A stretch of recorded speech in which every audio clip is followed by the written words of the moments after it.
Hello বন্ধুরা, শবনমের রান্না চ্যানেলে সবাইকে স্বাগত। আজ আমি তোমাদেরকে এক নতুন অভিজ্ঞতার শেয়ার করতে এসেছি। আজ আমি বানাবো নতুন ধরনের কিছু কাঁঠালের বিচির বড়া। এটা আমার ভুল ঠিক সবটাই আমি জানিয়ে দেব। ফার্স্ট টাইম করলাম, খুবই ভালো হয়েছিল, কিন্তু ভুলও হয়েছিল। কাঁঠালের বিচিগুলো আমার রোদে খুব একটা শোকায়নি বলে সাদা খোলটা আমি ছাড়াতে পারিনি।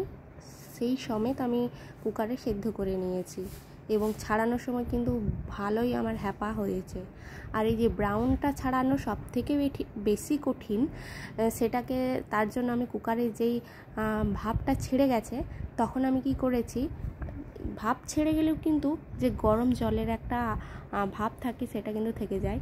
ওই জন্য তার মধ্যে লবণ আর পাতিলেবুর রস হালকা দিয়ে আমি ঢেকে রেখেছি। এটা কিন্তু টিক্সটা এক জায়গায় আমি দেখেছি, তাই আমি ট্রাই করলাম।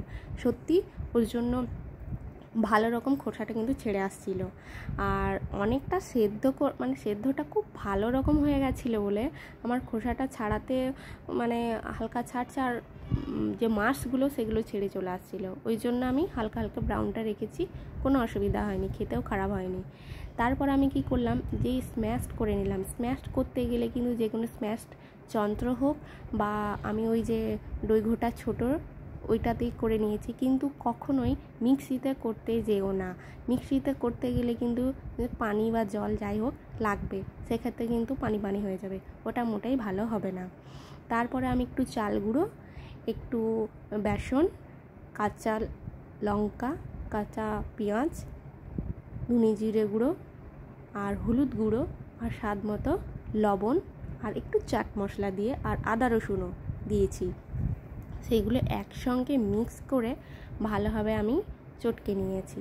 চটকানোর পর আমি লবণটা যখন আমি দেখতে গেলাম, স্বাদটা অসাধারণ ছিল। যেহেতু এটা সেদ্ধ করা জিনিস, সত্যি খুব স্বাদটা আর গন্ধটা ভালো লাগছিল। তারপর প্রত্যেকটাকে আমি শেপ দিয়ে দিয়েছি।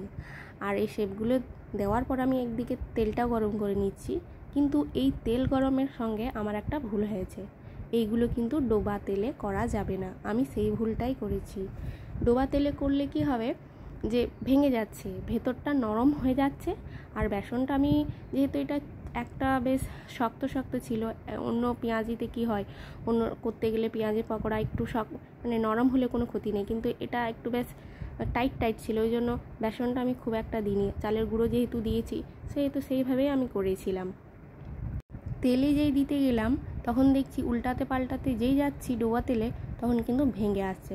তখন আমার মাথায় এলো, এটা আমি যেখান থেকে আমি শিখলাম সেখানে কিন্তু দেখছি ফ্রাই প্যানের মধ্যে অল্প তেল দিয়ে ঠিক সেঁকে নেওয়ার মতো করে নিচ্ছে, তাহলে শক্ত থাকছে।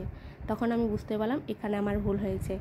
আর প্রত্যেকটা সুন্দরভাবে করে নিয়েছি, শেপ খুব ভালো হয়েছিল, খেতেও খুব ভালো হয়েছিল।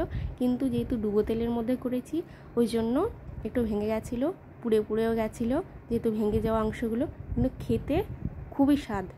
নেক্সট টাইম আমি করবো ইনশাল্লাহ, তখন আরও ভালো করার চেষ্টা করব। আর বন্ধুরা, আমি যে ভিডিওগুলো বানাচ্ছি তার জন্য কিন্তু আমার একটাই আশা, তোমাদের সবার ভালোবাসা পাওয়ার খুবই দরকার। সাবস্ক্রাইব, লাইক, শেয়ার, কমেন্ট অবশ্যই খুব দরকার, তবেই না আমার ভিডিওগুলো এগিয়ে যেতে পারবে। আর আমি নিজের মন থেকে চেষ্টা করব আরও উন্নত মানের কিছু আনার। তাই তোমাদের কাছে আমার একটাই রিকোয়েস্ট, প্লিজ প্লিজ প্লিজ একটু সাপোর্ট করো, পাশে থেকো। এবং আমার ছোট চ্যানেল, তাই একটু বড় করে দেওয়ার শুধুমাত্র তোমাদেরই খুব দরকার। এই ছোট চ্যানেলকে অনেক বড় করতে গেলে তোমাদের সাপোর্টটা আমার খুব দরকার। তাই প্লিজ একটু হেল্প করো। অসংখ্য ধন্যবাদ।